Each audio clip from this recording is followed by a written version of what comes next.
Suppose x and y are random variables. Then the variance of their sum can be computed as, and since expectation is a linear operator, we can simplify this expression.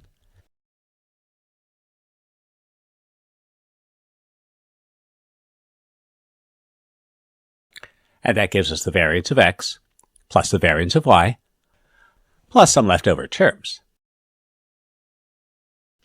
Now, if x and y are independent, then the expected value of their product is their product of the expected value.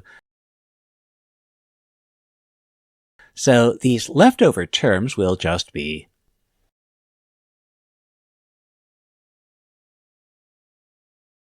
zero, and so this simplifies to the variance of x plus the variance of y. But what if x and y are not independent? So if x and y are not independent, or we can't be sure that they are, then we have to include those remaining terms. We can think of these terms as a correction factor to take into account the effects of dependence. The algebra shows that this expression is important as a correction factor. However, algebra is convincing but not persuasive. Why is this expression important? To gain some sense of its significance, consider expressions that yield the product x, y. We want an expression that, under the linearity of our expected value, will produce the expected value of xy, the expected value of x, and the expected value of y, but nothing else. We can get the expected value of the product anytime we have an expression involving x multiplied by an expression involving y. Since we'd also want to include the expected value of x and the expected value of y, we could try the expected value of the product of the difference between x and the mean and y and the mean. And so if we expand that out, we get, and remember the expected value of x is just the mean of x, and the expected value of the mean is just the mean, and likewise for y. And so these expected values become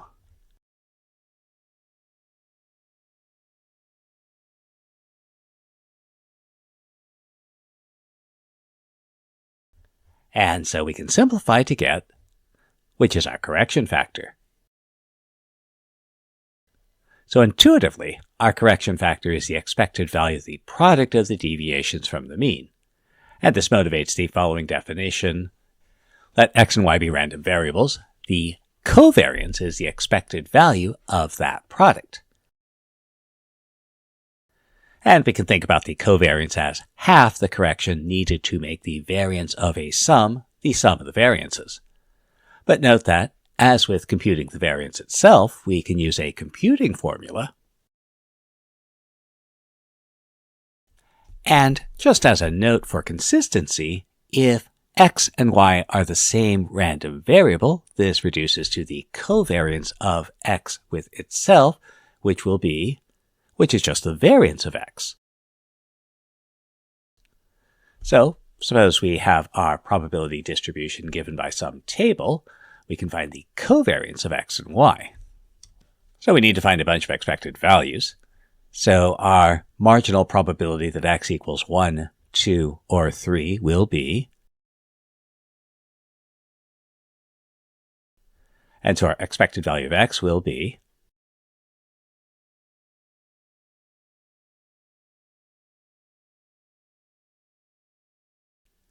meanwhile, the marginal probability that y is 1, 2, or 3 will be, and so our expected value of y is, the possible values of the product are, so for the product to be 1, we need x and y both to equal 1, and so we could look up that value. For the product to be 2, we need either x equals 1, y equals 2, or x equals 2, y equals 1. And so the probability of the product is 2 will be, Likewise, the probability the product is 3 or 4 will be,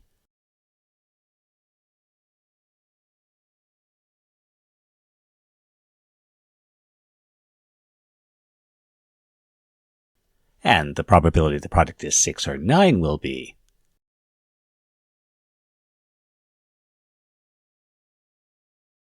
And so our expected value of the product is,